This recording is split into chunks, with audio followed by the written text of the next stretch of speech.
नमस्कार दोस्तों। आज हम बात करते हैं एक ऐसे विद्वान की जो बहुत ही महत्वपूर्ण है और उनके द्वारा दिए गए कुछ ऐसे विचार हैं जो निश्चित रूप से शिक्षक भर्ती परीक्षाओं के अंदर, चाहे वो आप सीटेट का एग्ज़ाम दे रहे हैं, रीट का एग्ज़ाम दे रहे हैं, एसटेट का दे रहे हैं, यूपी टेट का दे रहे हैं, आप जो है राजस्थान में शिक्षक भर्ती से जुड़ा हुआ ग्रेड फर्स्ट सेकंड थर्ड का एग्ज़ाम दे रहे हैं, सभी स्थानों पर वहाँ से प्रश्न आने की संभावनाएं रहती है।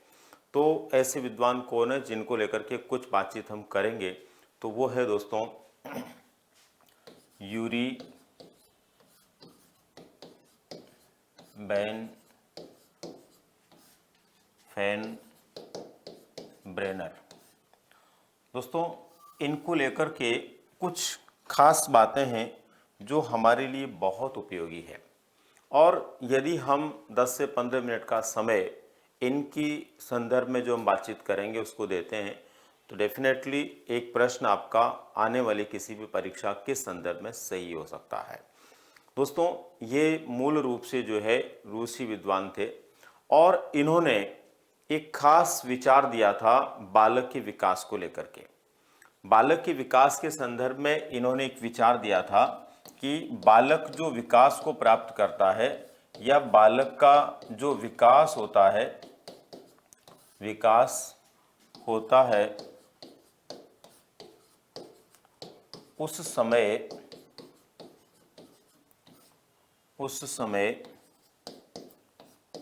उस पर उसके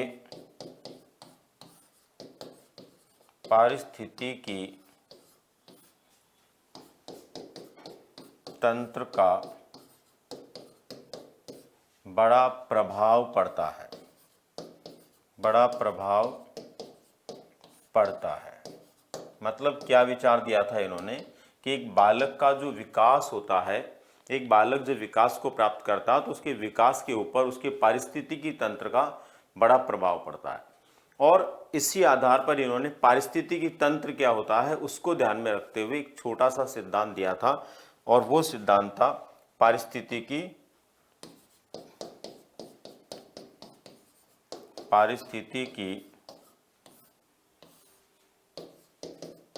तंत्र का सिद्धांत। पारिस्थितिकी तंत्र का सिद्धांत इकोलॉजिकल सिस्टम थ्योरी। दोस्तों ये इनका बहुत ही जबरदस्त सिद्धांत है और छोटा सा सिद्धांत है, लेकिन यहाँ से प्रश्न परीक्षा में पूछे जाते हैं। दरअसल इन्होंने अपने इस सिद्धांत में क्या कहा था, इन्होंने कहा था कि एक बालक जिस पारिस्थितिकी तंत्र में विकास को प्राप्त करता है उस पारिस्थितिकी तंत्र से प्रभावित होकर के वो चीज़ों को सीखता, व्यवहारों को सीखता है, या बालक के विकास में उसका पारिस्थितिकी तंत्र जो होता है वो बहुत महत्वपूर्ण भूमिका निभाता है। इसके संदर्भ में इन्होंने पारिस्थितिकी तंत्र के जो अलग अलग प्रभाव बालक पर आते हैं उनको ध्यान में रखते हुए 5 मंडलों में पारिस्थितिकी तंत्र को विभाजित किया था और इन मंडलों से संबंधित जो छोटी छोटी जानकारियां हैं वो हमें पूछी जाती रहती है। तो इनके द्वारा जो पारिस्थितिकी तंत्र है उसको जिन 5 मंडलों में बताया गया वो क्या है, इन्होंने बालक के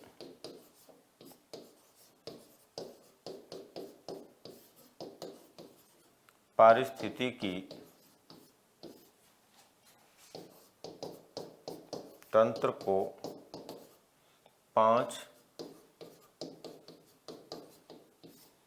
मंडलों में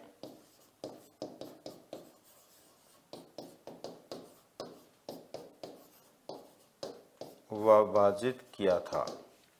इन्होंने बालक के पारिस्थितिकी तंत्र को 5 मंडलों में विभाजित किया था। अब ये 5 मंडल कौन कौन से हैं इनके बारे में हमें यहाँ पर कुछ जानकारियां लेनी है। तो सबसे पहले नंबर पर इन्होंने जो मंडल बताया था वो बताया था लघु मंडल।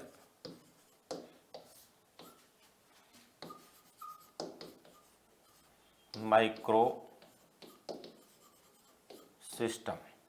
लघु मंडल के बारे में इन्होंने क्या कहा था दोस्तों, लघु मंडल के बारे में कहा था कि एक बालक के सबसे समीप का जो परिवेश होता है, सबसे समीप का जो परिवेश होता है उससे संबंधित होने वाली अंतः क्रियाएं जो होती है इसमें सम्मिलित होती है। तो सबसे समीप का परिवेश, सबसे समीप का परिवेश जैसे परिवार, पड़ोस,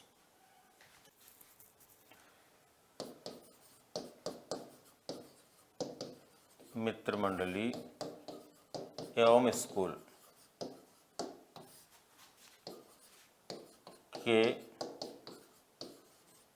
संदर्भ में होने वाली अंतः क्रियाएं, यानी ये बालक का सबसे समीप का परिवेश होता है। जिस परिवार में बालक जन्म लेता है, जिस पड़ोस के साथ में बालक रहता है, जिस मित्र मंडली में वो रहता है और जिस स्कूल में वो शुरू में पढ़ने जाता है, ये उसका सबसे समीप का मंडल होता है। और इसके अंदर होने वाली अंतः क्रियाएं जो है इनका प्रभाव बालक पर पड़ता और बहुत कुछ बालक इस मंडल से सीखता है। यूँ कहें कि इस मंडल से वो अधिकतम सीखता है। यहाँ वह सर्वाधिक सीखता है। तो सीधी सीधी बात है, सर्वाधिक सीखेगा तो इसका मतलब प्रभाव भी उसके ऊपर यहाँ सर्वाधिक होगा। दूसरा मंडल जो इन्होंने बताया वो बताया मध्य मंडल।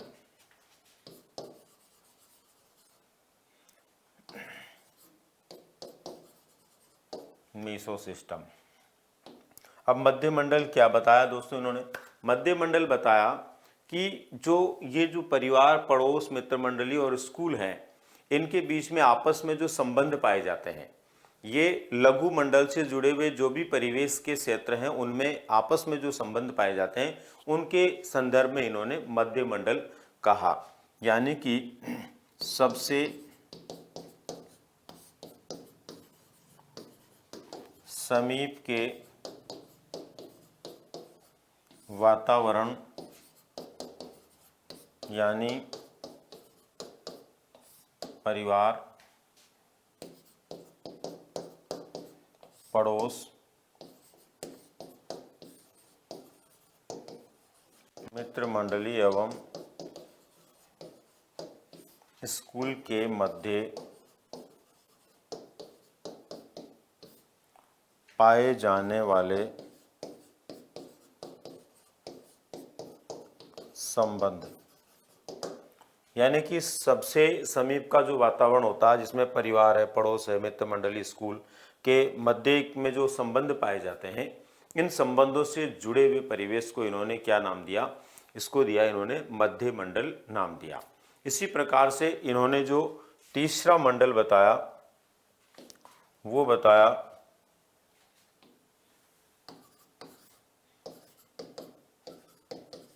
बाह्य मंडल।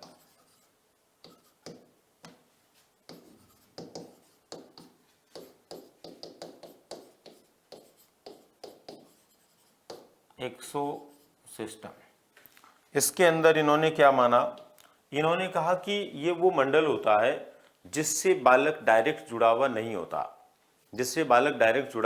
लेकिन अप्रत्यक्ष रूप से बालक पर उसका प्रभाव पड़ता है। जैसे कोई धार्मिक स्थल है, सार्वजनिक स्थल है, माता पिता का कार्यस्थल है, ऐसे वो स्थल होते हैं जहाँ से बालक का डायरेक्ट कोई कनेक्शन नहीं होता, लेकिन बालक उनसे प्रभावित जरूर होता है, अप्रत्यक्ष प्रभाव बालक पर आते हैं। तो वह क्षेत्र जिससे बालक प्रत्यक्ष रूप से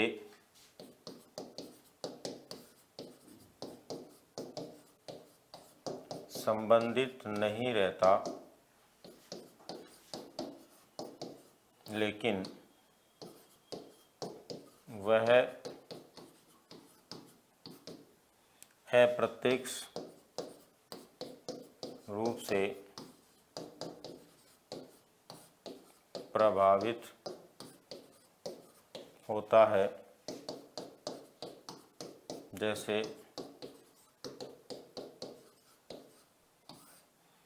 सार्वजनिक स्थल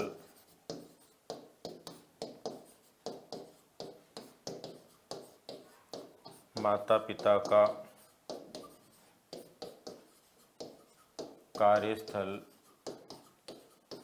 आदि। यानी कि वह क्षेत्र जिससे बालक प्रत्यक्ष रूप से संबंधित नहीं रहता लेकिन वह अप्रत्यक्ष रूप से उससे प्रभावित होता है, ऐसे क्षेत्र को, जो कि जैसे सार्वजनिक स्थल है, माता पिता का कार्यस्थल है आदि है, इसको इन्होंने कौन से मंडल में माना? बाह्य मंडल में माना। इसके बाद में दोस्तों इन्होंने तीसरा जो मंडल बताया वो चौथा मंडल, ये तीसरा था, अब चौथा मंडल इन्होंने बताया बृहद मंडल। बृहद मंडल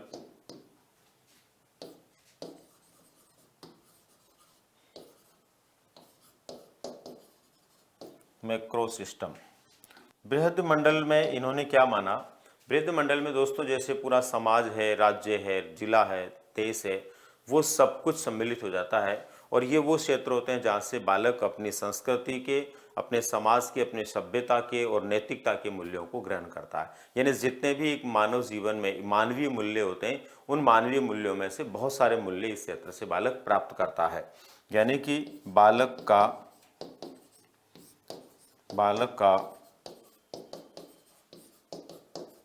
वह विस्तृत परिवेश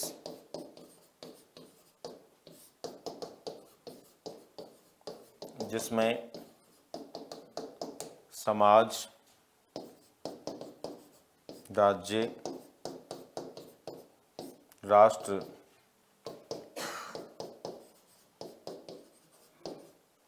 सम्मिलित होता है, जहाँ से वह बालक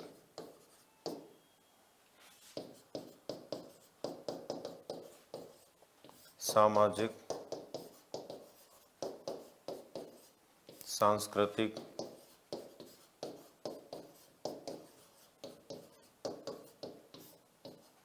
नैतिक मूल्यों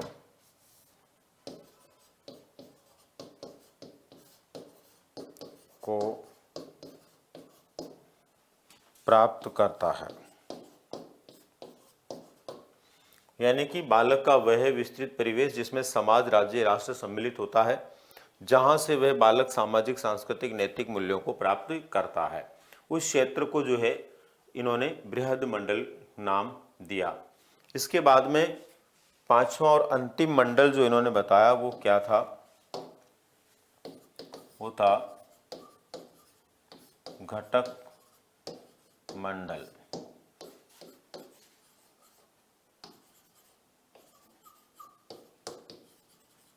क्रोनो सिस्टम। यहां पर इन्होंने जो बताया वो क्या है?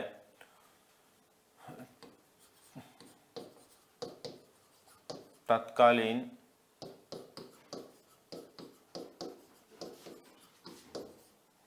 समसामयिक एवं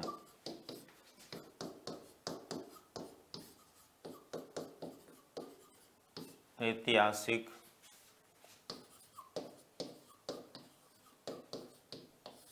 घटनाओं से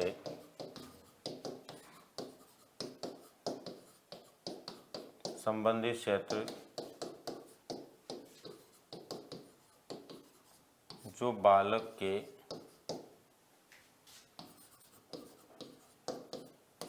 व्यवहार को प्रभावित करता है। ठीक है, तो दोस्तों ये था इनका पांचवा मंडल, जिसमें इन्होंने कहा कि तत्कालीन, समसामयिक एवं ऐतिहासिक घटनाओं से संबंधित क्षेत्र जो बालक के व्यवहार को प्रभावित करता है, यानी जिससे बालक का व्यवहार प्रभावित होता है समसामयिक घटनाक्रम से, ऐतिहासिक घटनाओं से। तो दोस्तों इस तरह से जो है इस विद्वान ने एक छोटा सा विचार दिया, छोटा सा सिद्धांत दिया, लेकिन वर्तमान में परीक्षाओं में यहाँ से प्रश्न जरूर पूछा जाता है। यहाँ पर क्या क्या पूछा जा सकता है? सबसे पहले नंबर पर जो है इस सिद्धांत को किसने दिया, और दूसरे नंबर पर सिद्धांत का नाम क्या है, आपसे पूछा जा सकता है। इसके अलावा इसके अंदर पारिस्थितिकी तंत्र को जो बालकों पर विकास डालता है, विकास के ऊपर प्रभाव डालता है, या जिससे बालक विकास को प्राप्त करते हैं, उसको कितने मंडलों में इन्होंने बांटा, तो 5 मंडलों के नाम आपको ध्यान होने चाहिए। प्रत्येक मंडल का क्रम आपको ध्यान होना चाहिए और इसके अलावा उन मंडलों की विशेषताएं क्या है ये पता होना चाहिए, क्योंकि यहाँ पर मंडलों की विशेषताओं को लेकर के मंडल का नाम पूछ करके भी प्रश्न पूछा जा चुका है। तो ध्यान रहे दोस्तों, ये छोटा सा बिंदु आपके लिए बहुत महत्वपूर्ण हो सकता है। आगे फिर किसी बिंदु के साथ हम बातचीत करेंगे। धन्यवाद।